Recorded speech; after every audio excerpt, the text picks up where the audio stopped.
And here are the 4 tiers. World's top 4, so that is the semifinal, possible World's final, possible championship. We'll discuss it, but that's that tier. Then there's World's top 8, so they'll make the quarterfinal. Group stage is tier number 3, and play-in is where they end. That is the last tier. Rogue. Oof. Let's just have an open debate. I'm just going to throw out the teams and open debate. Jump in whenever you want. The first qualified team to the World Championships. So let's just think about this logically, right? Let's think this step by step theoretically. No Western team has ever been eliminated in the qualifier stage. I would be very hard pressed to think of any reason to bet against Rogue in the qualifier. I feel like Vander brings too much experience to the team. I don't think they're going to get, I don't think they're going to shrink under the pressure. I think there's a high chance overall that they'll skip the qualifiers entirely. So I think we can just kick that tier out. For context, what are the type of teams that the Western teams would play in qualifiers? In the play-ins? We would be playing the 2nd seed Vietnam. We'd be playing 3rd seed NA. Ooh, that's very scary. I think 4th seed Europe. Europe's like, oh, they're sweating thinking about the 3rd seed NA.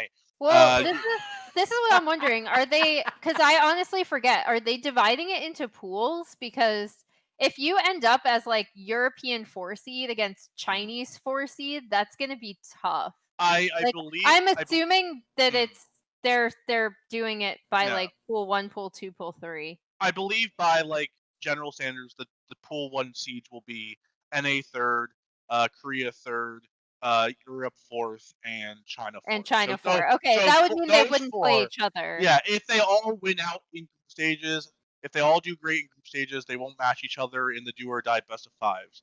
So basically, we're saying that like in a perfect world, those are the 4 teams that would advance. But I don't think it's that easy. But for Rogue, I think they're not ending in qualifiers. I think it comes down to like, are they going to make it out of groups? I feel like I'm pretty confident to say that I think they could match up well with a lot of international competition. I think they could surpass groups. I wouldn't say it's 100%, but I would say it's like, I'd give them like an 85% chance of making it out of groups right now. I think Rogue, so I'm torn between like quarterfinals and semifinals. Ooh. And I'm going to... Oh. Yeah, I'm going to say like, because if you think about it, what always happens is we're like, okay, this team could definitely get beaten by like, and I think Rogue could be beaten by a lot of teams, both coming from Europe, coming from a few from Korea and a few from China as well. But the big thing is that what we always see at Worlds is the fact that we can't bet on how the brackets and groups shake out. And there will be like more easier and more difficult paths. And so depending on the path that Rogue get, they could make it as far as semifinals, honestly. Like if they were given the chance. Though? No. I feel like, so I'm going to say quarterfinals. Yeah. I'm going to say out in quarterfinals. I'm a Rogue fanboy. I bleed black and blue. I've been on the Rogue bandwagon since last year. I'm saying top 4. Bring it to chat. Okay. Let chat decide. Yeah. Top 8 or top 4. Let chat decide. I say quarterfinals. I'm sticking with quarterfinals. I don't care about these analytics.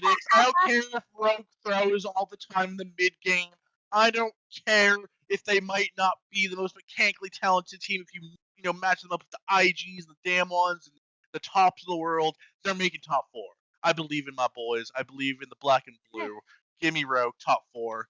We need a tiebreaker. We need it from chat. Yeah. A non-inting Rogue. A non-inting Rogue. Every time that I talk to a couple people that I talk to at Rogue after a loss, the answer is always we inted. So a non-inting Rogue. It's always inting when you lose. A non-inting Rogue definitely could make semifinals, but I want to know what chat says. Chat says top 8. Maybe one person said top 4. Yeah, one person said top 4. A lot of top 8 here. So are we putting them at top 8? They're top 8. Rogue top 8. They are top of the top 8. The quarterfinals. They go out in like a blaze of glory and like a close best of 5, like a 2-3 loss. Yeah, like a respectable, like we love Rogue after this. They made new fans in losing in the quarterfinals. The Misfits Splice thing, where Misfits and Splice both went to quarters. They both gave SKT a fight for their money. They brought them to 4 or 5 games, and they got the love of everyone. Yeah, I can see Rogue being that team. So I put them at the top of top 8 village. the quarterfinal village. Quarterfinal village. Okay, so they got out of Quarterfinal group stage plaza. They Plaza. moved on to the village. We exited group But they stage got plaza. home. Yeah. Group Yeah. stage plaza's exited. Okay. Will Golden Guardians even make it to group stage plaza? That's our next question. Honestly, I think some people, I think Chad, I think some people are like, oh, they would totally get out of qualifiers.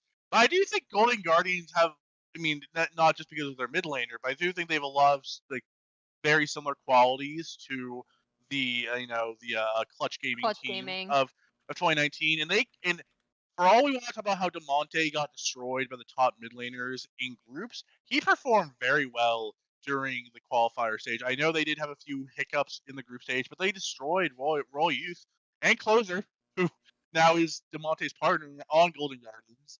I think they would get out of qualifier hell. I think they would scrape out of hell and they would get into group stage plaza. They would get on the train to group stage plaza. I don't think they make it out of group stages, but I do think they're firmly in that group stage plaza. I feel like they are the prototypical like 2 and 4 NA team. Goes to Worlds, makes it into the group stage plaza, gets a win or two versus some of the weaker teams, maybe surprises a Chinese team or a Korean team for a game, but I don't see them making it out of group stage plaza. So I would say group stage personally. Golden Guardians, so they're actually my favorite team to watch in NA right now. Just generally because I feel like Defined play style. I was gonna say they found their identity and they actually make moves early, Yeah. which is contrary to a lot of NA teams. However, I think that as they are right now with their mid and late game, we've seen that they can recognize their win conditions. Like I know I keep bringing up the DeMonte Twisted Fate game, but I think it's a really good call of like when they did mess up their mid game, they recognized how they needed to play the win and they actually did do it.